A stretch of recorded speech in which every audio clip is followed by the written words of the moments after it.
The night was darker than usual. The villagers could feel something strange in the air, an unsettling silence that made even the bravest men feel uneasy. The wind had stopped, the crickets were silent, and the dogs, who usually barked endlessly at the moon, now whimpered and hid under the wooden porches. Everyone in the small village knew what was coming. Tonight was the blood moon, a lunar eclipse unlike any other. But to them, it was not just an eclipse. For generations, their ancestors had whispered the same warning. When the moon bleeds red, the restless spirits awaken. They wander the earth, hungry for the living. The villagers tried to stay inside.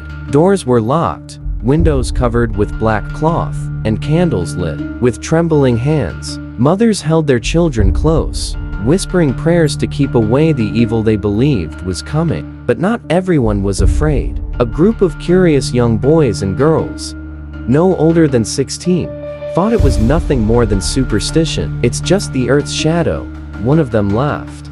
"There are no spirits, no demons. Only fools believe in that." Their curiosity grew stronger with every passing minute.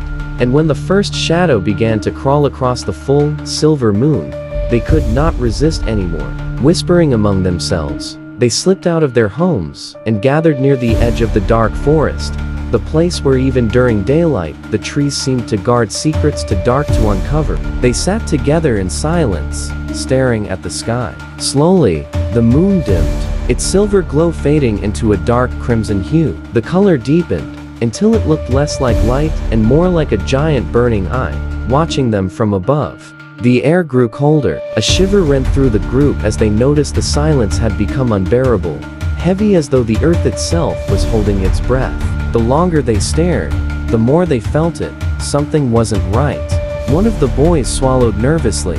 "Do you hear that?" he whispered. At first, the others shook their heads, but then they heard it too. A faint sound carried by the wind, low, sorrowful, is someone crying in the distance. The blood moon hung above them, burning red, and from deep within the forest, the sound grew louder, a weeping voice that didn't belong to anyone they knew.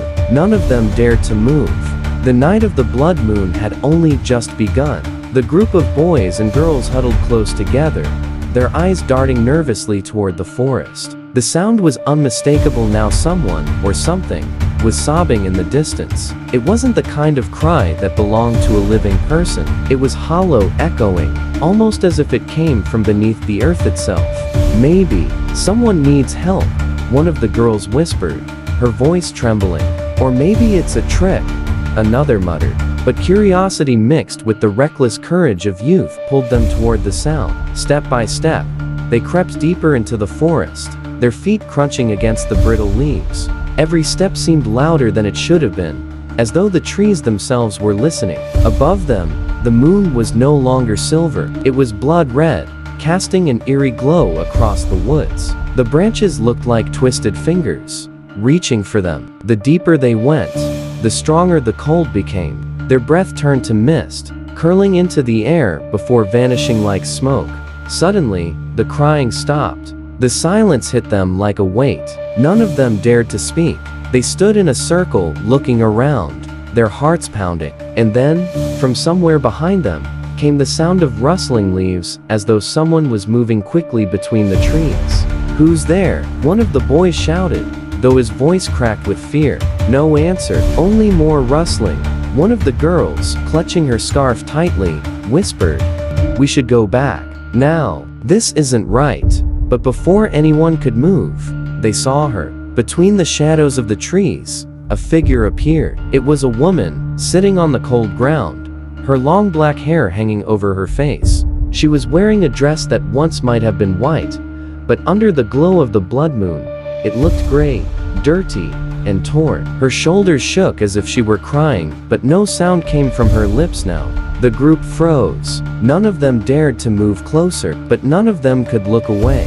One boy, braver, or perhaps more foolish than the rest, stepped forward. "Hey, are you okay?" he asked, his voice shaky. The woman slowly tilted her head, just enough to reveal one side of her face. Her skin was pale, almost colorless, and her lips quivered as though she wanted to speak.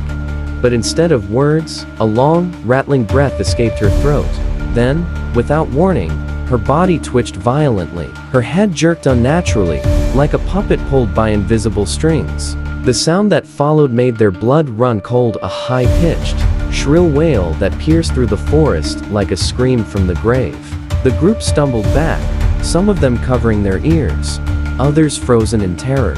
And under the red moonlight, the woman slowly lifted her head, revealing her eyes glowing like two burning coals. The crying had been a lure. Now, she had found them. The moment her eyes glowed red under the blood moon, the forest seemed to come alive with dread. The air turned heavy, pressing against their lungs, making it hard to breathe. None of them could scream, though every instinct inside screamed at them to run. The woman's body twitched again, a violent jerk that made her neck snap to one side. Bones cracked audibly, echoing through the still woods. Her fingers dug into the dirt as she slowly rose to her feet. Her movements were unnatural, stiff, like something not meant to walk among the living. One of the boys grabbed his friend's arm. "We need to go, now." But the girl in the torn dress stepped forward, her bare feet dragging across the ground, leaving faint streaks in the soil. Each step was accompanied by a faint, guttural growl, half human, half beast. Suddenly, the group heard its footsteps behind them. They spun around, but no one was there, only the shadows between the trees. Yet the sound continued, circling them, closing in. Panic rose in their throats.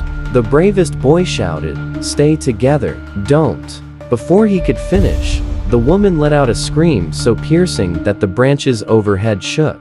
Birds scattered into the night, but their wings made no sound. The scream wasn't just loud, it burrowed into their minds, leaving a sharp pain that made them clutch their heads. One of the girls fell to her knees, sobbing, "Please, make it stop, make it stop."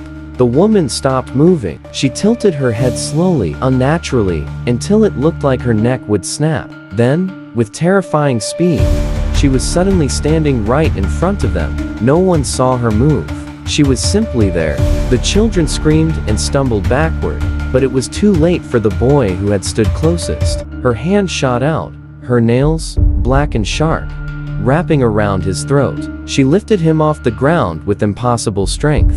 His feet kicked desperately, but no sound came out of his mouth. She had stolen his voice. The others tried to pull him free, but as soon as they touched her, a wave of freezing cold surged into their bones, numbing their bodies. Their skin burned with a frostbite-like pain. The boy's eyes widened, and for a moment, his pupils turned red, reflecting the cursed glow of the moon. "Run!" someone screamed, and they did. They tore through the forest, branches cutting their skin, their hearts pounding in terror. Behind them, the woman's scream echoed again, shaking the ground. But worse than the scream were the sounds that followed. Footsteps, heavy and fast, chasing them, no matter how fast they ran. And as they looked back one final time, they saw the boy who had been taken. He wasn't struggling anymore. He stood beside the woman now. His eyes glowed red. His face was blank.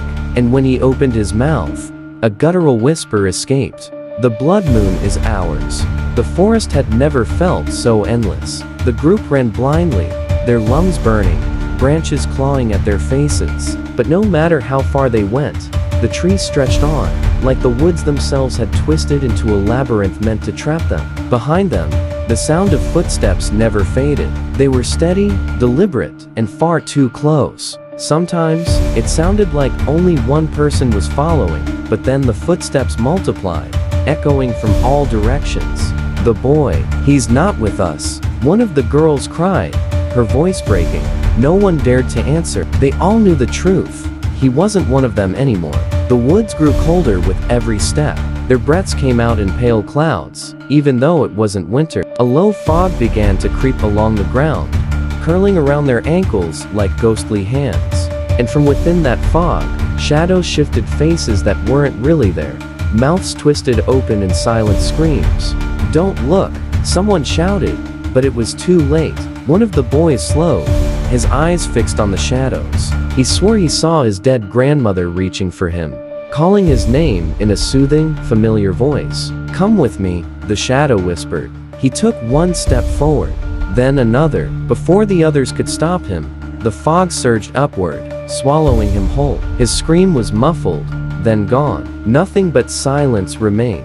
The group shrieked in terror and pushed forward, but the forest wasn't done with them. The trees began to creak and groan, their branches twisting unnaturally. Some bent downward, blocking the path, while others stretched out like skeletal arms. The woods themselves had become alive, bending to the will of the blood moon.